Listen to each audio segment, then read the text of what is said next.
Assalamualaikum warahmatullahi wabarakatuh.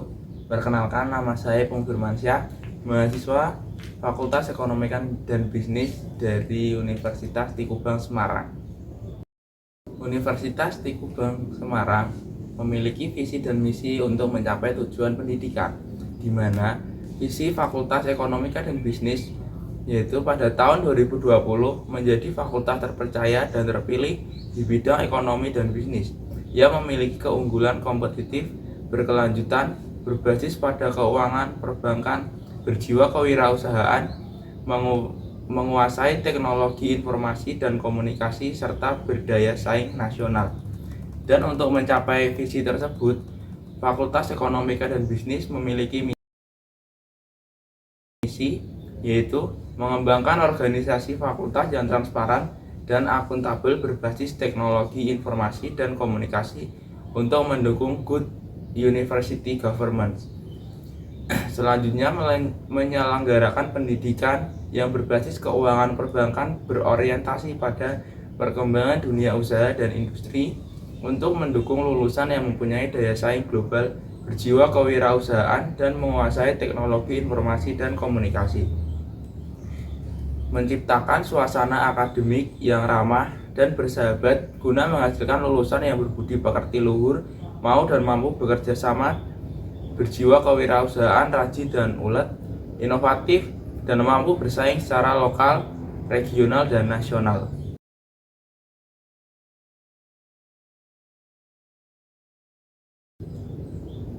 Melaksanakan dan meningkatkan penelitian bidang ekonomi, sumber daya manusia, pemasaran, keuangan, dan perbankan yang inovatif dan bernilai ekonomi yang berkelanjutan.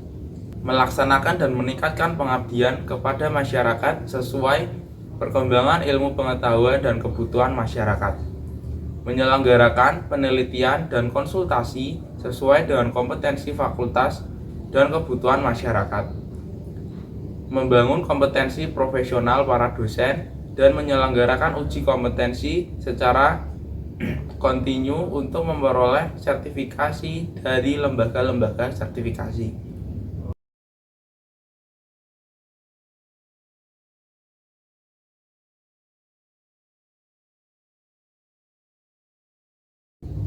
Menjalin kerjasama secara berkelanjutan dengan lembaga pendidikan, lembaga penelitian, pemerintah, dunia usaha, dan institusi serta institusi lain serta masyarakat di tingkat lokal, regional, dan nasional. Dan yang terakhir, menjalin hubungan dengan lembaga pendidikan luar negeri untuk ilmu-ilmu ekonomi dan bisnis, manajemen, akuntansi, dan perbankan.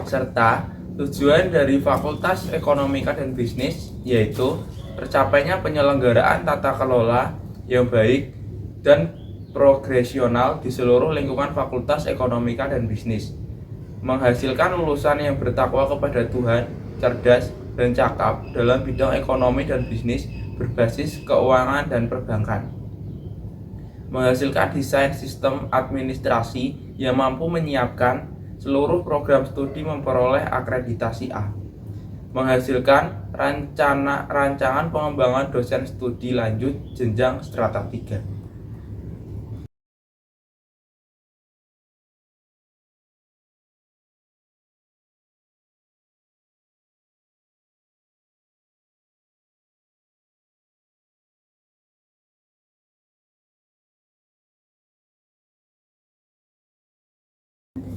Selanjutnya di sini saya akan menyampaikan materi mengenai Satuan Kerja Audit Internal atau SKAI dan manajemen resiko.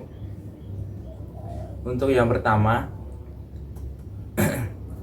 Satuan Kerja Audit Internal atau SKAI adalah satuan kerja yang menjalankan fungsi pengendalian internal dan memastikan bahwa manajemen resiko telah diterapkan sesuai dengan ketentuan dan regulasi yang ada. SKAI harus independen terhadap satuan kerja, manajemen resiko, dan satuan kerja operasional bank.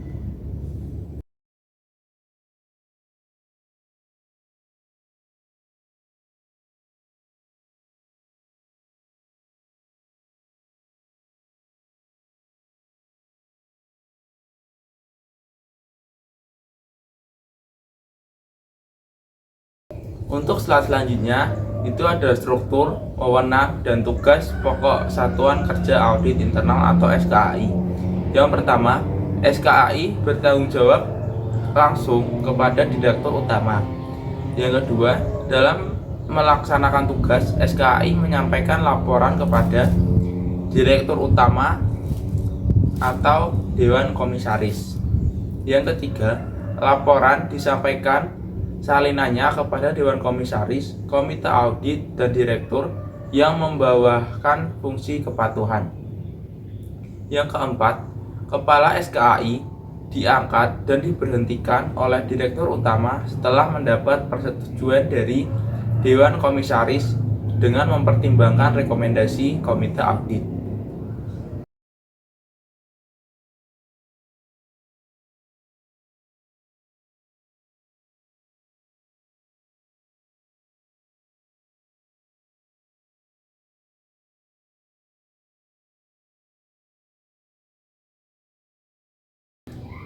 Untuk slide selanjutnya yaitu berisi tentang organisasi SKAI menurut SPFAIB. Yang pertama, organisasi Satuan Kerja Audit Internal atau SKAI perlu selalu disesuaikan dengan perkembangan bank dan setiap perubahan harus ditetapkan dengan surat keputusan direksi. Sebagai contoh, suatu bank yang relatif kecil dan jumlah transaksi yang sedikit tentu berbeda pengorganisasian satuan kerja audit internalnya dengan bank yang relatif besar dan kompleks. Dalam perkembangannya, apabila bank yang semula kecil kemudian berkembang dan memperoleh izin menjadi bank devisa, maka kemampuan SKAI harus dikembangkan agar bisa mengaudit transaksi devisa. Dan yang nomor 2, Satuan Audit Intern dipimpin oleh Kepala Satuan Kerja Audit Intern yang diangkat dan diberhentikan oleh Direktur Utama dengan persetujuan Dewan Audit dan dilaporkan ke Bank Indonesia karena ada unsur penyaringan dalam mengangkat Kepala SKAI. Direktur Utama perlu melakukan seleksi, memperhatikan syarat-syarat yang ditetapkan dalam SPFAIB. Yang nomor 3, Kepala Satuan Kerja Audit Intern bertanggung jawab kepada Direktur Utama untuk mendukung independensi dan menjalin kelancaran serta wewenang dalam memantau tindak lanjut. Kepala Satuan Kerja Audit Intern dapat berkomunikasi langsung dengan Dewan Audit, menginformasikan berbagai hal yang berhubungan dengan audit.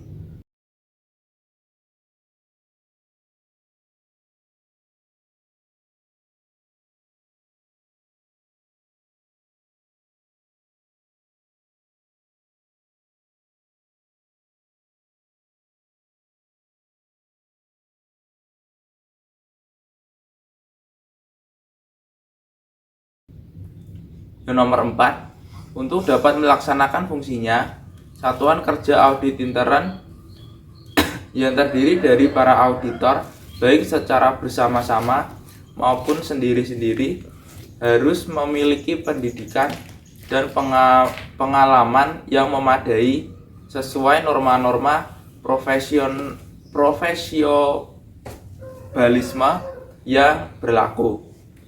Nomor 5, para auditor intern untuk seluruh jenjang kepangkatan ataupun jabatan yang diangkat dan diberhentikan oleh direksi. Nomor 6, dalam hal mempertahankan atau meningkatkan kemampuan, para auditor intern diberi kesempatan untuk mengikuti pendidikan dan pelatihan profesi baik yang diselenggarakan oleh internal bank maupun oleh pihak eksternal. Yang ketujuh,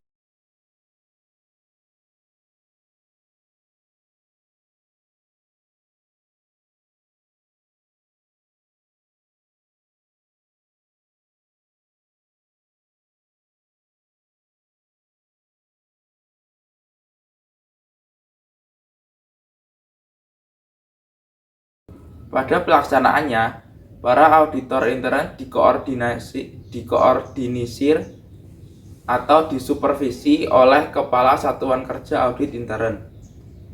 Pembagian kerja para auditor intern disesuaikan dengan penugasan masing-masing yang akan diperiksa.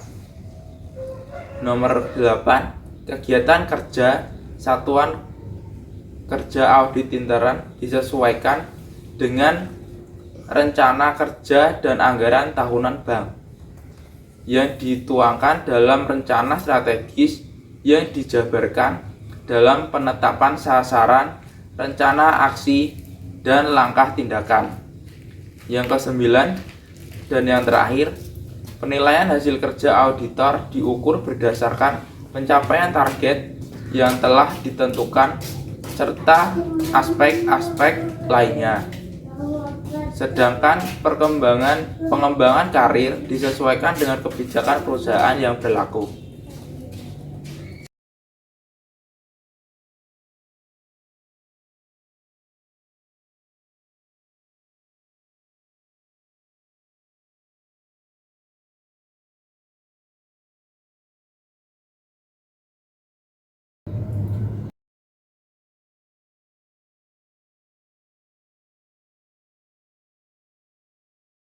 Selanjutnya, yaitu wewenang SKY. Yang pertama, mengakses seluruh informasi yang relevan tentang bank terkait dengan tugas dan fungsi dari SKY. Yang kedua, melakukan komunikasi secara langsung dengan direksi, dewan komisaris, dan komite audit, serta dewan pengawas syariah bagi bank umum syariah dan bank umum konvensional yang memiliki usaha unit syariah.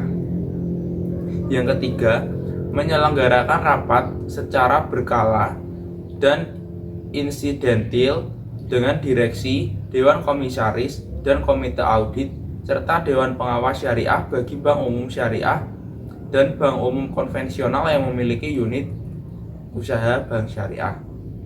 Yang keempat, melakukan koordinasi kegiatan dengan auditor eksternal. Dan yang terakhir, mengikuti rapat yang bersifat strategis.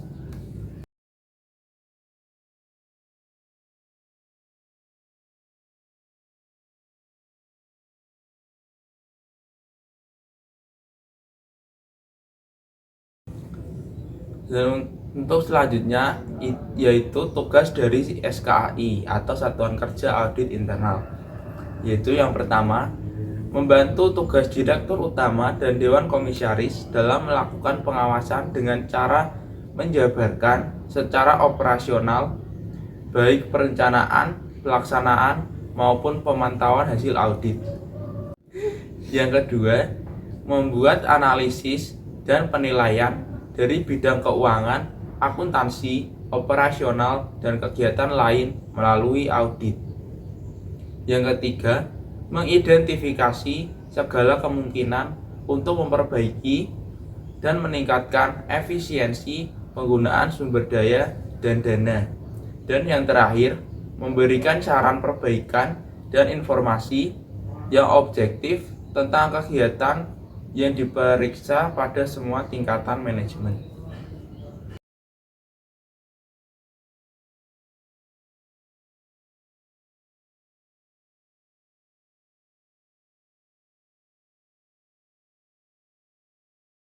Untuk slide selanjutnya yaitu berisi tentang tugas dan tanggung jawab dari SKAI. Yang pertama, menyusun dan melaksanakan rencana kerja tahunan internal audit serta memiliki alokasi anggaran untuk pelaksanaan fungsi internal audit. Rencana kerja tahunan internal audit serta alokasi anggaran disetujui oleh Presiden, Direktur, dan Dewan Komisaris dengan mempertimbangkan rekomendasi dari Komite Audit. Yang kedua, mengevaluasi dan menguji kecukupan dan efektivitas pelaksanaan tata kelola, manajemen resiko, dan pengendalian internal.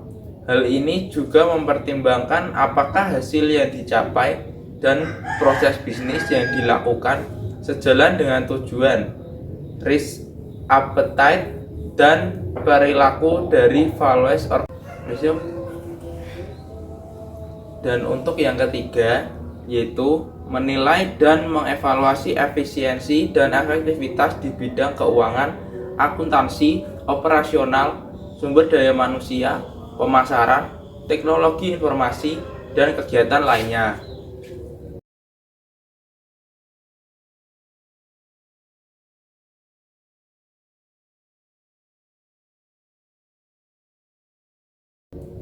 Yang keempat, memberikan rekomendasi perbaikan dan informasi yang objektif tentang kegiatan yang diperiksa pada semua tingkatan manajemen.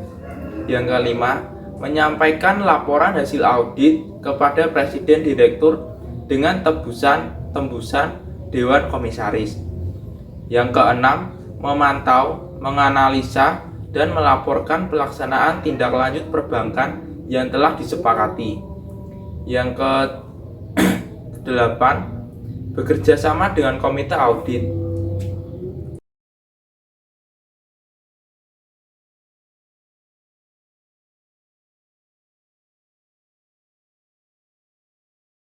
Yang ke-9, menyusun program untuk mengevaluasi mutu kegiatan internal audit yang dilakukan. Yang ke-10, melakukan pemeriksaan khusus apabila diperlukan sepanjang tidak mempengaruhi independensi. Yang ke-11, audit internal harus mengidentifikasi dan memperhatikan ekspektasi dewan direksi dan manajemen senior, dewan komisaris, serta pemangku kepentingan lainnya terhadap opini dan kesimpulan yang diberikan oleh audit internal.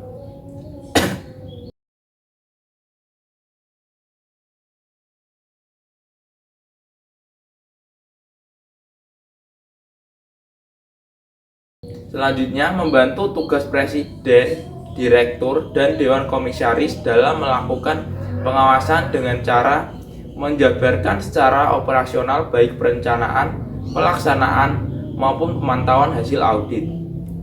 Yang selanjutnya yaitu membuat analisis dan penilaian di bidang keuangan, akuntansi, operasional, dan kegiatan lain melalui audit. Dan yang terakhir, mengidentifikasi segala kemungkinan untuk memperbaiki dan meningkatkan efisiensi penggunaan sumber daya dan dana.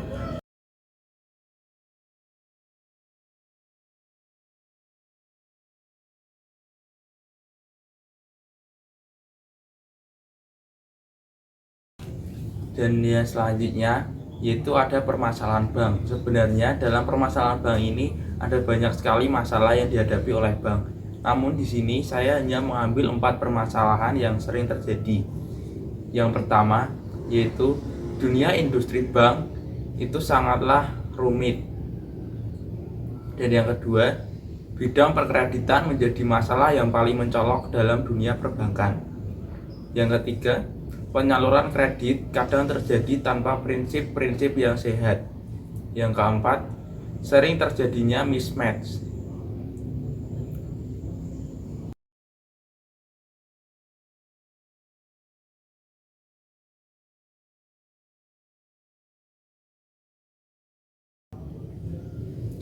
Dan untuk slide selanjutnya yaitu peran dan fungsi dari SKAI atau Satuan Kerja Audit Internal. Yang pertama, SKAI berperan sebagai penyusun dan pelaksana rencana kerja tahunan internal audit serta memiliki alokasi anggaran untuk pelaksanaan fungsi audit internal. Yang kedua, mengevaluasi dan menguji kecukupan dan efektivitas pelaksanaan tata kelola, manajemen resiko, dan pengendalian internal. Yang ketiga, SKAI berfungsi untuk membantu Direktur Utama dan Dewan Audit dengan menjabarkan secara operasional perencanaan, pelaksanaan, dan pemakaian atas hasil audit. Dan yang terakhir, membuat analisis dan penilaian di bidang keuangan, akuntansi, operasional, dan kegiatan lainnya.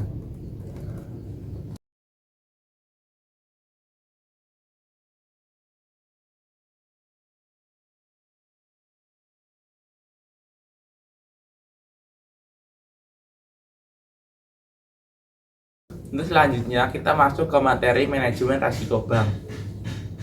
Bank adalah bank umum, termasuk kantor cabang dari bank yang berkedudukan di luar negeri yang melaksanakan kegiatan usaha secara konvensional.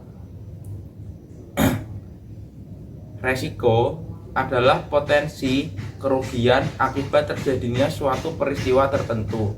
Itu adalah definisi bank dan resiko menurut PJOK tahun 2018. Untuk slide selanjutnya yaitu ada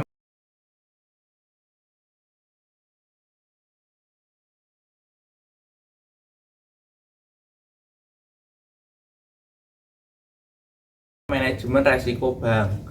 Manajemen resiko adalah serangkaian metodologi dan prosedur yang digunakan untuk mengidentifikasi, mengukur, memantau, dan mengendalikan resiko yang timbul dari seluruh kegiatan usaha bank. Nah, untuk slide selanjutnya itu ada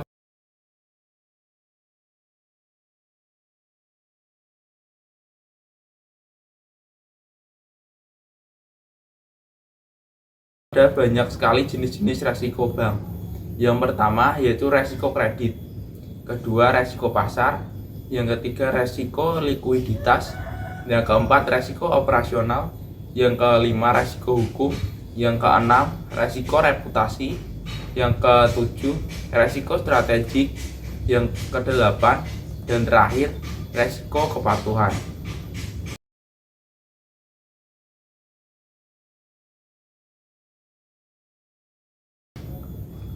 Untuk slide selanjutnya itu menjelaskan tentang resiko-resiko yang sudah disebutkan tadi. Yang pertama, resiko kredit.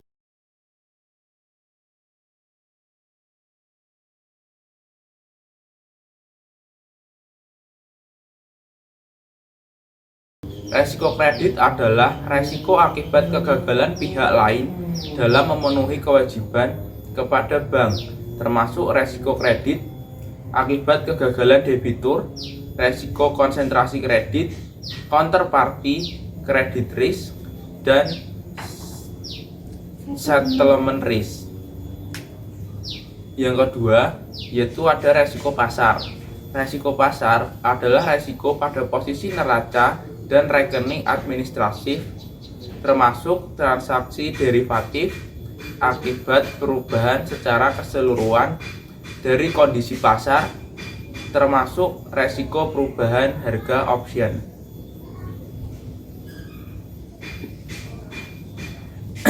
Yang ketiga itu ada resiko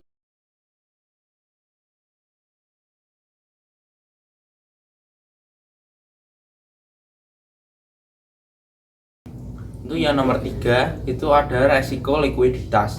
Resiko likuiditas adalah resiko akibat ketidakmampuan bank untuk memenuhi kewajiban yang jatuh tempo dari sumber pendanaan, arus kas, dan atau dari aset likuid berkualitas tinggi yang dapat diagunkan tanpa mengganggu aktivitas dan kondisi keuangan bank. Yang keempat itu ada resiko operasional. Resiko operasional adalah resiko akibat ketidakcukupan dan atau tidak berfungsinya proses internal, kesalahan manusia, kegagalan sistem, dan atau adanya kejadian-kejadian eksternal yang mempengaruhi operasional bank. Untuk yang nomor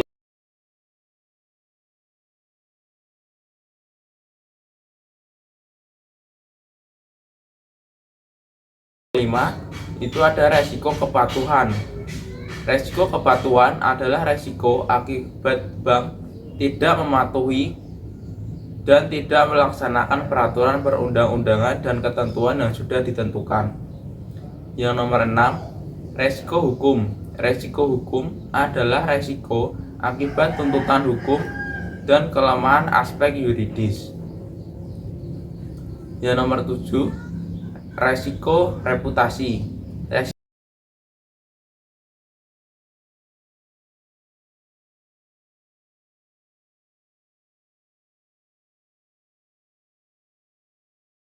Resiko reputasi adalah resiko akibat menurunnya tingkat kepercayaan pemangku kepentingan atau stakeholder yang bersumber dari persepsi negatif terhadap bank. Yang nomor 8 yaitu resiko strategik. Resiko strategik adalah resiko akibat ketidaktepatan dalam pengambilan dan pelaksanaan suatu keputusan strategik serta kegagalan dalam mengantisipasi perubahan lingkungan bisnis.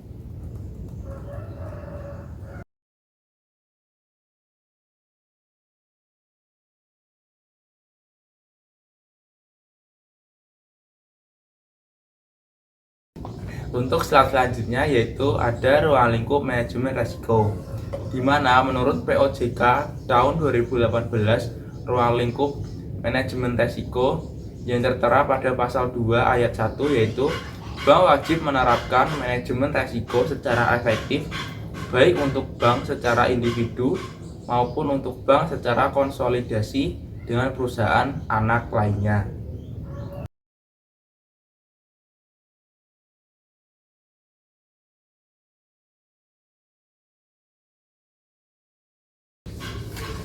Dan untuk ayat yang kedua, penerapan manajemen risiko sebagaimana dimaksud pada ayat nomor 1 paling sedikit mencakup pengawasan aktif direksi dan dewan komisaris. Selanjutnya, kecukupan kebijakan dan prosedur manajemen risiko serta menetapkan limit risiko. Yang ketiga, kecukupan proses identifikasi, pengukuran, pemantauan, dan pengendalian risiko serta sistem informasi manajemen risiko. Yang terakhir, sistem pengendalian internal yang menyeluruh. Selanjutnya ada pasal yang nomor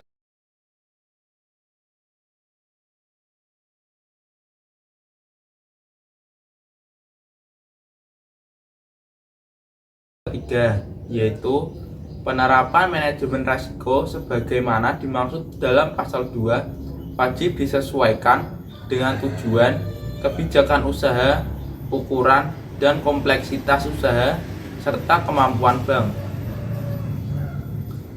Selanjutnya, pasal nomor 4 ayat 1 risiko sebagaimana dimaksud dalam pasal 2 mencakup yang pertama risiko kredit, yang kedua resiko pasar, yang ketiga resiko likuiditas, yang keempat resiko operasional, yang kelima resiko hukum, yang keenam resiko reputasi, yang ketujuh resiko strategik, dan yang terakhir resiko kepatuhan. Dan untuk ayat yang nomor 2, bank wajib menerapkan manajemen resiko untuk seluruh resiko sebagaimana dimaksud pada ayat 1.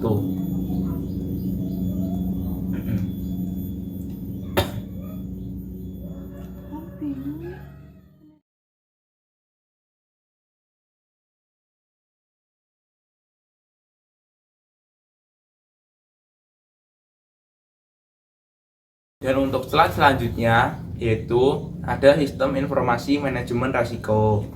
Yang pertama, sistem informasi manajemen risiko mencakup laporan atau informasi paling sedikit mengenai exposure risiko, kepatuhan terhadap kebijakan dan prosedur manajemen risiko, serta penetapan limit risiko. Yang terakhir, realisasi pelaksanaan manajemen risiko dibandingkan dengan target yang telah ditetapkan. Yang kedua, laporan atau informasi yang dihasilkan dari sistem informasi manajemen risiko wajib disampaikan secara rutin kepada direksi.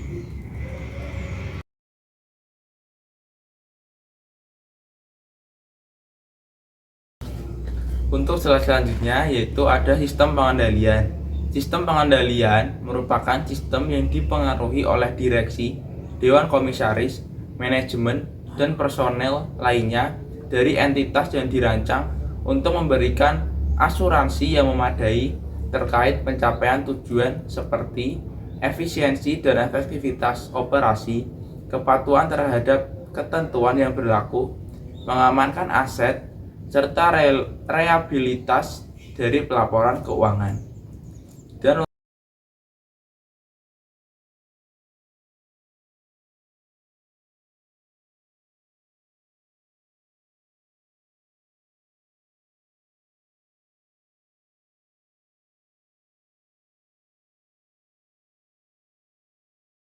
untuk sistem pengendalian, menurut POJK tahun 2018 pasal 13, bank wajib melaksanakan sistem pengendalian internal secara efektif terhadap pelaksanaan kegiatan usaha dan operasional pada seluruh jenjang organisasi bank.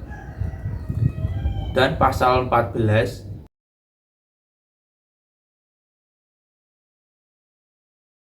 ayat 1, pelaksanaan sistem pengendalian internal sebagaimana dimaksud dalam pasal 13 paling sedikit mampu secara tepat waktu mendeteksi kelemahan dan penyimpangan yang terjadi.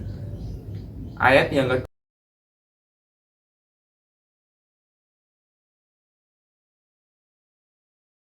kedua, sistem pengendalian internal sebagaimana dimaksud pada ayat 1 wajib memastikan kepatuhan terhadap peraturan dan perundang-undangan serta kebijakan atau ketentuan internal bank. Yang kedua, tersedianya informasi keuangan dan manajemen yang lengkap, akurat, tepat guna, dan tepat waktu. Yang ketiga, efektivitas dan efisiensi dalam kegiatan operasional. Dan yang terakhir, efektivitas budaya resiko atau risk culture pada organisasi bank secara menyeluruh.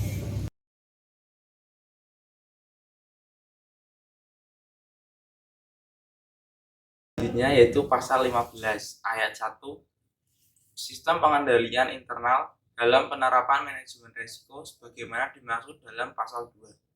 Pasal 2 yaitu huruf D paling sedikit mencakup kesesuaian sistem pengendalian intern dengan jenis atau tingkat risiko yang melekat pada kegiatan usaha bank. Yang kedua, penetapan wewenang dan tanggung jawab untuk pemantauan kepatuhan kebijakan dan prosedur manajemen risiko, serta penetapan limit risiko, sebagaimana dimaksud dalam pasal 8 dan pasal 9.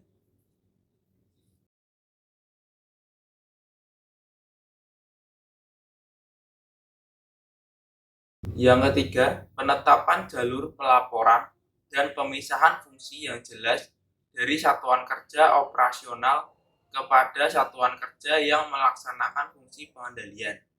Yang keempat, struktur organisasi yang mengembangkan secara jelas kegiatan usaha bank. Yang kelima, pelaporan keuangan dan kegiatan operasional yang akurat dan tepat waktu. Yang keenam, kecukupan prosedur untuk memastikan kepatuhan bank terhadap ketentuan dan perundang-undangan.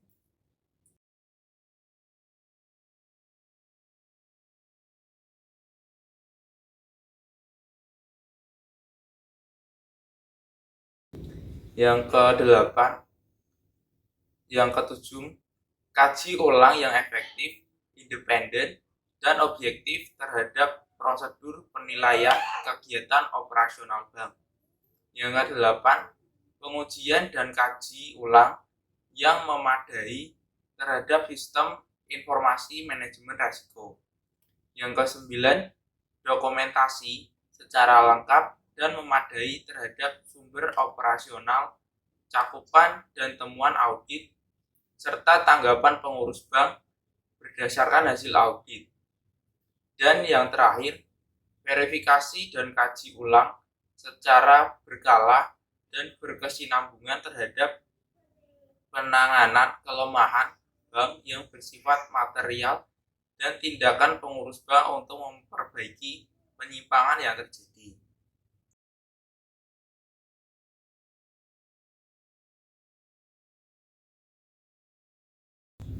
Dan untuk ayat yang kedua, yaitu penilaian terhadap sistem pengendalian internal dalam penerapan manajemen resiko sebagaimana dimaksud pada ayat 1 wajib dilakukan oleh satuan kerja audit internal.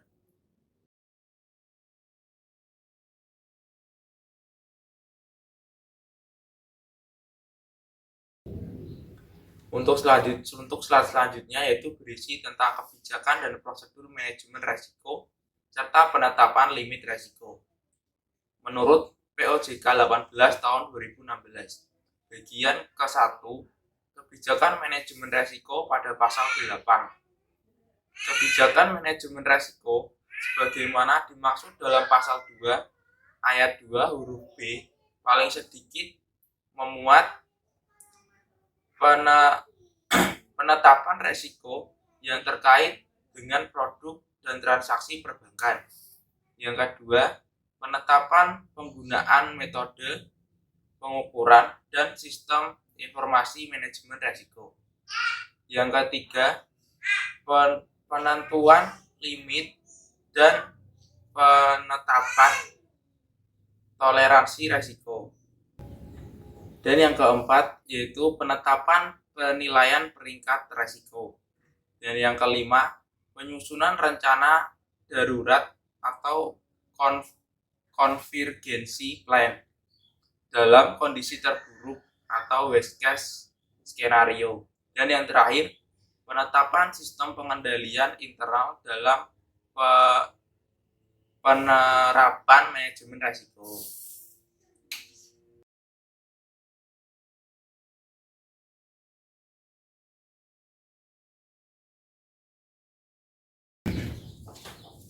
Dan untuk selanjutnya yaitu bagian kedua, prosedur manajemen resiko dan penetapan limit resiko. Pasal 9 ayat 1, prosedur manajemen resiko dan penetapan limit resiko sebagaimana dimaksud dalam pasal 2 ayat 2 huruf B wajib disesuaikan dengan tingkat resiko yang akan diambil atau risk appetite terhadap resiko bank.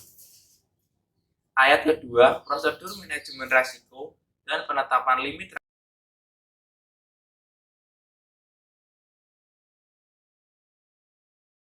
resiko sebagaimana dimaksud pada ayat 1 yang paling sedikit memuat akuntabilitas dan jenjang delegasi wewenang yang jelas. Yang kedua, pelaksanaan kaji ulang terhadap prosedur manajemen resiko dan penetapan limit resiko secara berkala. Dan yang ketiga, dokumentasi prosedur manajemen resiko dan penetapan limit resiko secara memadai.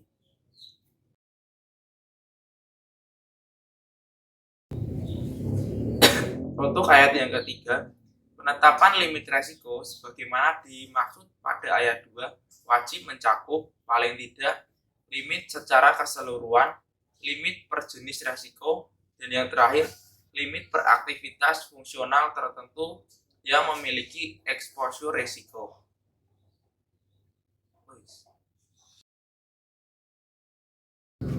Dan untuk ayat yang kedua, penilaian terhadap sistem pengendalian internal dalam penerapan manajemen resiko sebagaimana dimaksud pada ayat 1 wajib dilakukan oleh Satuan Kerja Audit Internal atau SKAI. Sekian pemaparan materi Satuan Kerja Audit Internal atau SKAI dan Manajemen Resiko Bank. Atas perhatiannya saya ucapkan terima kasih. Semoga dapat membantu kalian. Wassalamualaikum warahmatullahi wabarakatuh. Wassalamualaikum warahmatullahi wabarakatuh. Bisa nih. panas banget yo kok. Iki 40 menit iki wah kok ngangkate suwi. 50 menit, 40 menit piye? 48.